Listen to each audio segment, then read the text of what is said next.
আজকে আমি আপনাদের সাথে হাঁসের মাংস ভুনা শেয়ার করব। প্রথমে আমি দেখাচ্ছি হাঁসের মাংস ভুনা করার জন্য আমি কি মশলাটা ব্যবহার করব। মশলাটা আমার ঘরে তৈরি করা। এখানে আমি 10টা চেরি ফ্রোজেন টমেটো নিয়েছি, আপনারা ইচ্ছে করলে ফ্রেশটাও দিতে পারবেন। একটা কাঁচামরিচ দিয়েছি, কাঁচামরিচটা ঝাল না, অনেক বড় একটা কাঁচামরিচ, এটাতে খুব একটা ঝাল হয় না। তারপরে একটা আস্ত রসুন ছোট ছোট পিস করে, কোয়াগুলো ছোট ছোট পিস করে আমি নিয়েছি এখানে। বড় একটা পেঁয়াজ, আর চার চামচে 1 চামচ ধনিয়া, আস্ত ধনিয়া এবং আস্ত জিরা, আর নিচে দেখা যাচ্ছে না 2টা শুকনো মরিচ। আর এখানে নিয়েছি আমি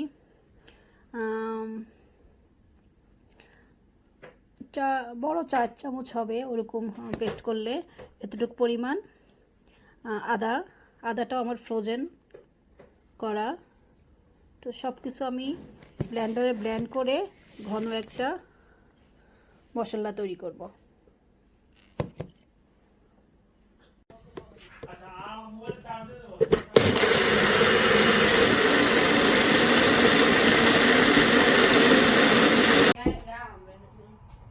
এখন আমি হাঁসের মাংসটা ভুনা করব।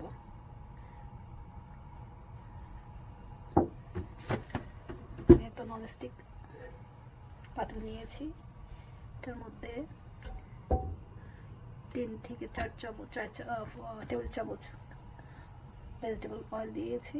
অ্যান্ড তারপর আমি এরকম পুরো 1 বাটি না, 1 বাটির চেয়ে কম বড় বড়, অনেক বড় 2টা পেঁয়াজ কেটে দিয়েছি। পেঁয়াজগুলো আমি রাফলি কেটেছি।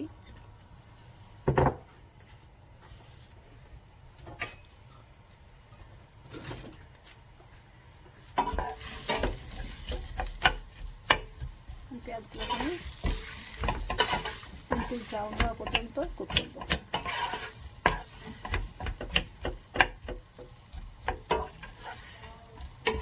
আর চুলার হিটটা আমি বাড়িয়ে দিয়েছি।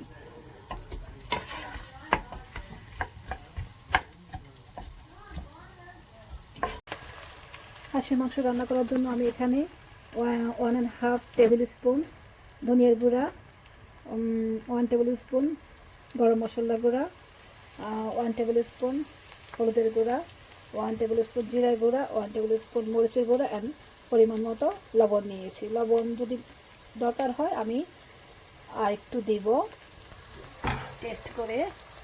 আর এখানে এই যে পেঁয়াজটাকে আমি ভাজতেছি, পেঁয়াজটার মধ্যে এখন আমি 2টা তেজপাতা এরকম করে মাঝখান দিয়ে কেটে দিয়ে দিলাম, একটা স্টার দিলাম,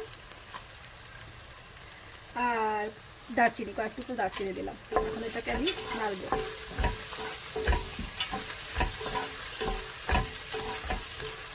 পেঁয়াজটা অনেকেই পরে দেয়, কিন্তু আগে দিলে অনেক সুন্দর একটা গন্ধ হয় মাংস রান্না করলে।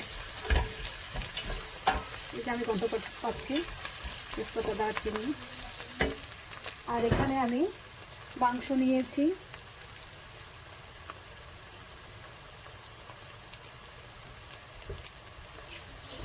এখানে আমি মাংস নিয়েছি।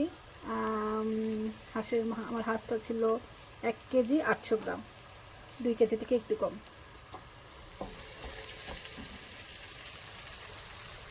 আপনাদের সাথে সকাল আমি যে ব্লেন্ড করার জন্য যে মশলাগুলো নিয়েছিলাম, মশলাগুলো ব্লেন্ড করে এরকম একটা সুন্দর একটা ঘন পেস্ট মশলা তৈরি করেছি।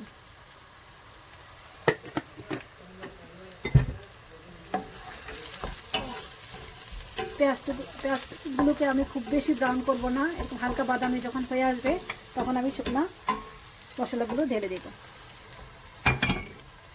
শুকনো মশলাগুলো ঢেলে পেঁয়াজ পানি দিয়ে ওগুলো আবার ভেজে যাবে, খুব একটা পড়বে না।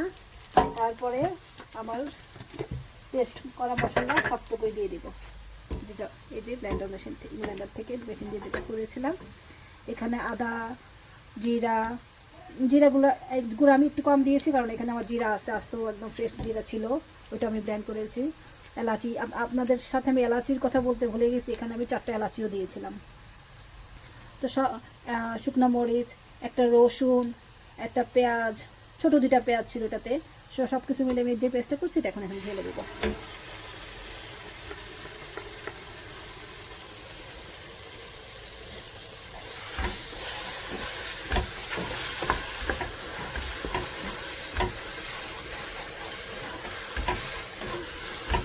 মশলাটাকে আমি এভাবে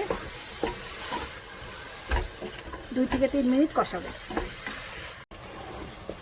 মশলাটাকে আমি 3 মিনিটের মতন এভাবে কষিয়ে নিয়েছি। যার হালকা একটু তেল উঠতেছে। আমি এই মশলাটা যে কষিয়েছি আমি খুব বেশি তেল দিই নাই, কারণ হাঁসের মাংসতে এমনিতে প্রচুর তেল ওঠে, জন্য তেলটা পরিমাণে অনেক কম দিয়েছি। মাত্র 3 থেকে 4 টেবিল স্পুন আমি তেল দিয়েছি এখানে। এখন আমি হাঁসের মাংসটা দিয়ে দেবো এখানে।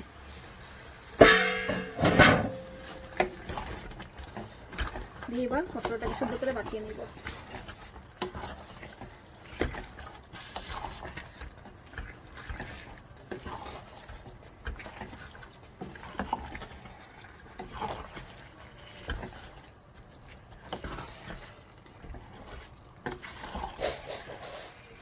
হাঁসের মাংস সাধারণত আমরা স্কিন সহই যখন হাঁসটাকে কাটি, স্কিন সহই মাংসটাকে আমরা কাটি, কারণ হাঁসের মাংসর স্কিনটা ফেলানো হয় না সাধারণত, আর এটাতে প্রচুর তেল থাকে। এর জন্য রান্না করার সময় একটু তেলটা কম দিলে খাওয়াটা একটু স্বাস্থ্যসম্মত হয়। এখন আমি চুলার একটু মিডিয়াম আঁচে দিয়ে 5 মিনিটের জন্য ঢেকে দিব। আমি চুলার আঁচটা মিডিয়াম করে দিয়েছি। এখন এটা আমি 5 মিনিটের জন্য এরকম ঢেকে দিব। 5 মিনিটের মধ্যে মাঝখানে 2 মিনিট পরে আমি একবার একটু নাড়া দিয়ে দিব। 5 মিনিট পরে আমি ঢাকনা তুলে আপনাদেরকে দেখাচ্ছি। এর মাঝে আমি 2বার নেড়ে দিয়েছিলাম। আর চুলার আঁচটা আমি এখন অনেক বাড়িয়ে দিয়েছি।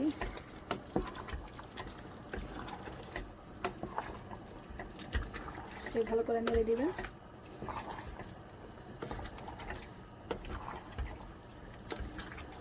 আমি কোনো পানি দেই নাই, মাংস থেকে পানি উঠতেছে, আর মশলাতে তো পানি ছিলই। আমি কোনো পানি ব্যবহার করব না, কারণ এটা আমি ভুনা রান্না করব।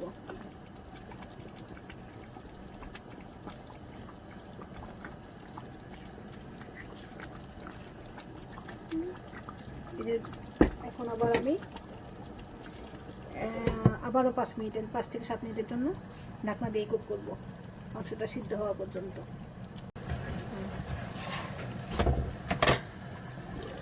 7 মিনিট পরে আমি হাঁসের মাংসটাকে আপনাদেরকে দেখাচ্ছি।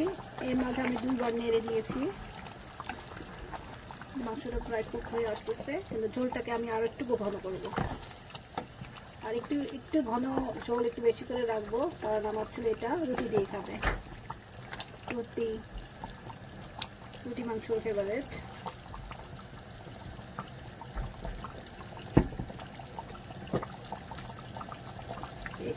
এটা আমি আরো 5 মিনিট রান্না করবো। 5 মিনিট পরে আপনাদের সাথে আবার শেয়ার করবো হাঁসের মাংসটা কি অবস্থা আপনাদের সাথে আমি আবার শেয়ার করতেছি। এই যে মাংসটা তেল উপর দিকে উঠে গেছে।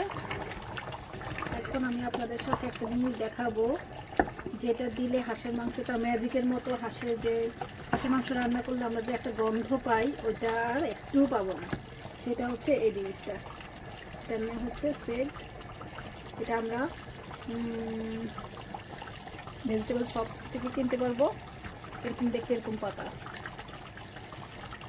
এটা দিব এরকম করে। হাঁসের মাংস খেতে কোনো গন্ধই পাবেন না। আর যারা পাবেন না, কিনতে পারবেন না, ওদের দেওয়ার দরকার নেই। জাস্ট রান্না শেষে একটু গোলমরিচের গুঁড়া দিলে যতটুকু খাবার হবে ততটুকু দিয়ে করতে হবে, কারণ সব জায়গায় আমার মনে হয় এটা পাওয়া যাবে না।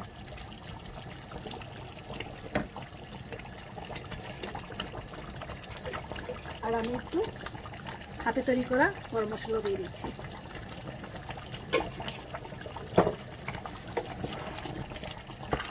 মাংসটাকে আমার আর 2-3 মিনিটের মতন রান্না করে চুলাটা বন্ধ করে দেব। একটু ঝোল রাখবো, আপনারা ইচ্ছা করলে ঝোল রাখতে পারেন বা একটু শুকিয়ে নিতে পারেন, যার যেটা পছন্দ। আমি একটু ঝোল রাখবো। এটা আপনারা পরোটা, ভাত, পোলাও, রুটি যে কোনো কিছু দিয়ে খেতে পারবেন। এখন এখন আমি আপনাদেরকে হাঁসের মাংসটা বেড়ে দেখাচ্ছি।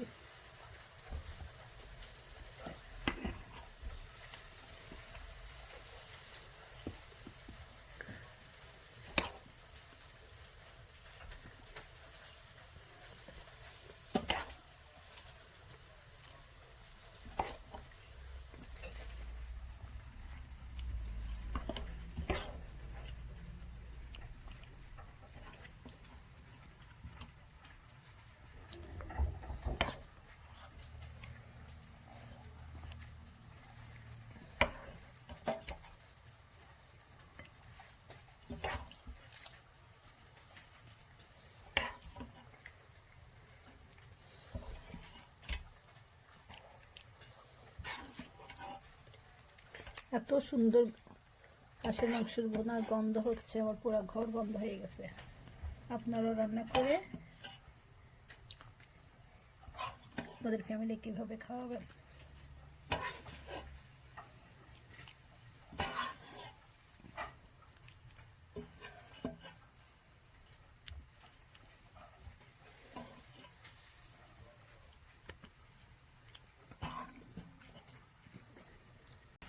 হয়ে গেল আমার হাঁসের মাংসের ভুনা।